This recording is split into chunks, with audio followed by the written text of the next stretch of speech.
In the medical world, if you walk into an ER, they ask you one question immediately. On a scale of 1 to 10, how much pain are you in?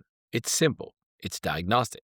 It tells the doctor exactly which medicine to give. A 3 gets you Tylenol. A 10 gets you morphine. But when it comes to stress, we don't have a scale. We just say, I'm stressed or I'm overwhelmed. That's kind of useless. Stress could mean you're highly annoyed at traffic, a 2. Or it could mean you're on the verge of a panic attack, a 9. If you treat a level 9 crisis with a level 2 breathing technique, you're bringing a water gun to a forest fire. You will fail. You need a diagnostic tool. You need to know exactly where you stand. So you know exactly which weapon to draw. Welcome to the last installment of the Foundation series on the stress advantage, powered by Breathe to Thrive. I'm Shay Patel. We have spent 6 episodes building, and today I'm giving you the dashboard. I'm introducing the Breathe to Thrive Rate of Perceived Stress Scale, BT-RPSS. This is a proprietary tool we use to gauge your stress level, understand your breathing, and deploy the exact protocol you need to shift your state.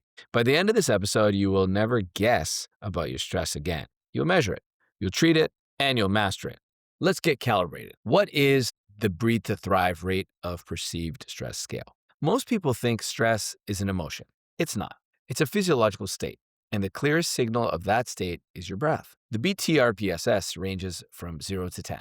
It is a diagnostic tool designed to do 2 things: gauge your current stress level, correlate that level to your breathing pattern. Here's the core philosophy. Your breath dictates your state. If you are at a 9, your breathing is erratic and disorganized. If you're at a 0, your breathing is deep and diaphragmatic. The scale helps you identify the mismatch. If you feel calm mentally, but your breathing is slow and rapid, the scale tells you the truth. You're actually at a 5. You're hiding stress in your body. We're going to break down every stage of the scale. I want you to listen closely and find where you are right now. Let's begin with the calm zones. So level 0 to 1, calm and centered. You're going to feel completely at peace. The noise of the world is turned down. Your breathing's deep, steady, and exclusively diaphragmatic.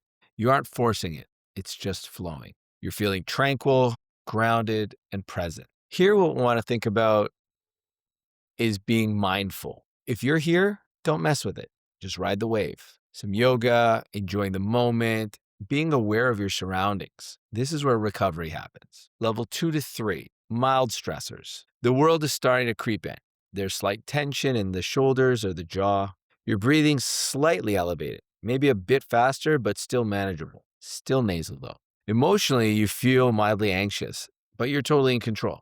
This is a state of, I have a lot to do today. Here, what we're going to want to focus on is deep abdominal breathing. We need to control this before it gets erratic or out of control.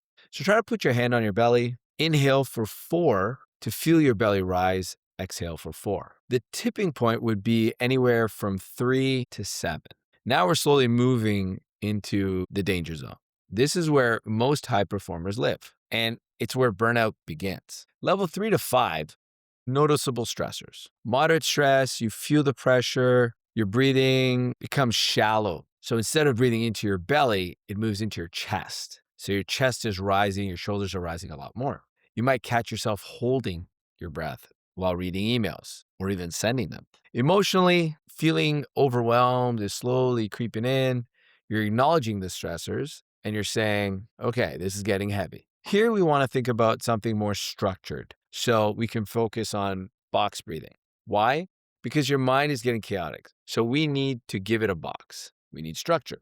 So when we're talking about box breathing, we'll use the most famous box breathing technique developed by Navy SEALs, which is a 4-4-4-4 protocol. What does that mean? You're going to inhale for 4 seconds through your nose, hold for 4 seconds, exhale for 4 seconds from your mouth, nice and slowly, and hold for 4 seconds. We're going to repeat that for 2 to 3 minutes. That geometric structure forces your brain to focus and reset the rhythm. Level 5 to 7, elevated stress. Here we're starting to feel significant stress. The alarm bells are ringing. Your breathing's rapid, possibly erratic. You might be mouth breathing without even realizing it. Your emotional state seems to be in a sense of high alertness, difficulty focusing on one thing, you're jumping from task to task.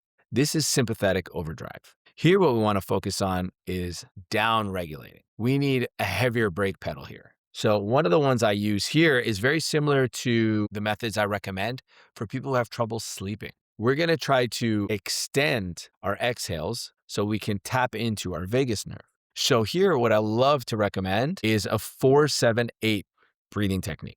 You're going to inhale through your nose for 4, hold for 7, exhale forcefully for 8. That long exhale signals safety to a brain that thinks it's in danger. The crisis zones, 7 to 10. Now we're at the brink of the red zone. 7 to 9, we are overwhelmed. You're feeling like you're losing control. You're losing the handle. You're breathing short, quick, gasping, high chest movement for sure.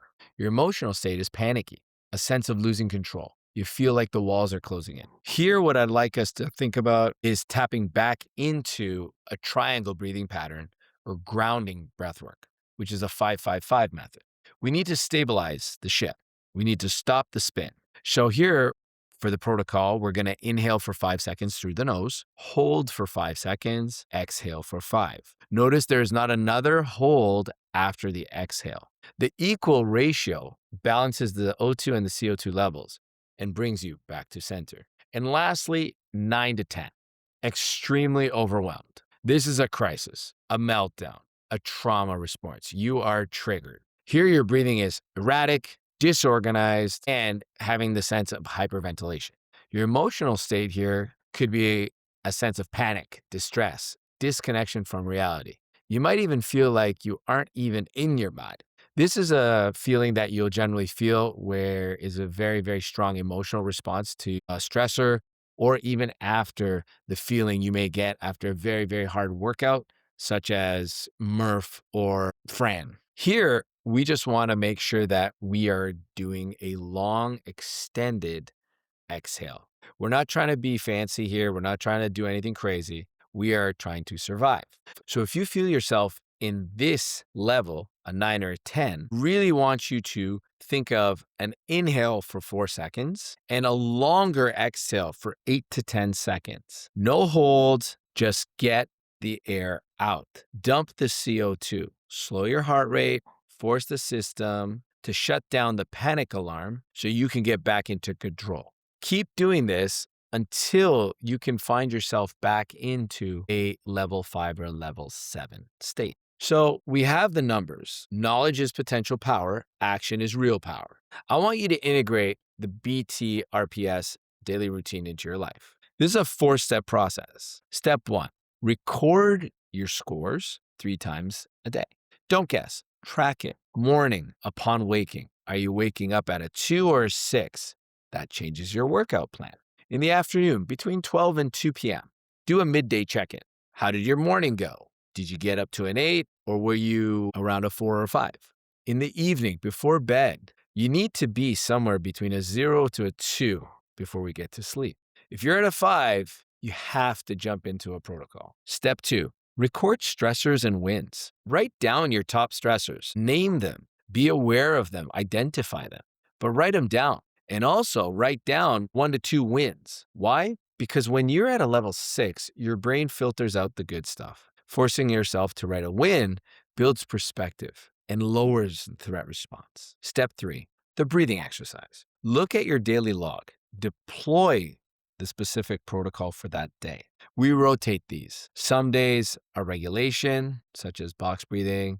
Some are CO2 tolerance. Some are recovery. Do the work. It takes 3 to 5 minutes. And step 4, reflection. Use the notes, journal. How did your body feel? Did the breathing drop your score from a 7 to a 4? This builds the data set for your own biology. The most important thing here is we need to reflect, rate, and integrate. That's the mantra. Stop guessing how you feel. Stop trying to power through a level 9 with a level 2 mindset. If you use the BT-RPSS, you become a master of your own dashboard. You stop being a passenger in your own nervous system and you become the driver. If you have followed all 7 episodes, you know that we've built out the entire Breathe to Thrive foundation. Obviously from a 10,000 foot view. You know the mindset, you know the hardware, you know the fuel, and you know the I do it protocol. But now you have the scale. We're done with the theory. It's time for the real world. It's time to see how this system holds up under extreme pressure. Now that we have the foundations, please consider subscribing. And if this information resonates with you, please share with others, other athletes, other high performers. And don't forget to press the like button. I'm Shay Patel. Stay in control. I'll see you next time on The Stress Advantage. Before we go, a quick reminder. The content of this podcast is for educational and informational purposes only and does not constitute medical advice. I am a performance coach, not a doctor. The breathing techniques and stress protocols we discuss, including the Breathe to Thrive method, the BT-RPSS, can be powerful, but they also impact your physiology. Always consult your physician before starting any new breathing or exercise program.